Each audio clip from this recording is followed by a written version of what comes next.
Welcome to Not Milk Never Milk. Subscribe if you're lactose intolerant. You start by isolating variables.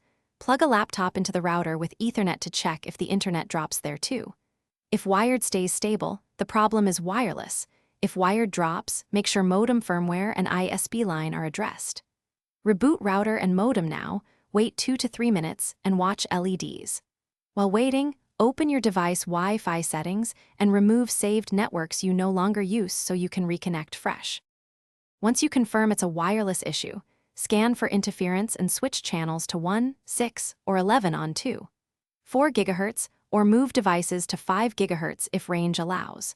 Then disable any router power saving or auto reconnect features that reset radios unpredictably, and lengthen the DHCP lease to reduce forced renewals.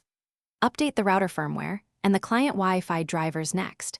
That often fixes handshake and roam. Finish by assigning static IPs to critical devices like TVs or printers to prevent DHCP address conflicts that cause disconnects. Move the router to a central, elevated position and reduce transmit power if signals overlap too many networks. If instability continues after updates and tuning, perform a factory reset, reconfigure only essential settings, and retest. If still failing, the key troubleshooting tip is this. Connect wired and run a continuous ping for at least 30 minutes to determine what.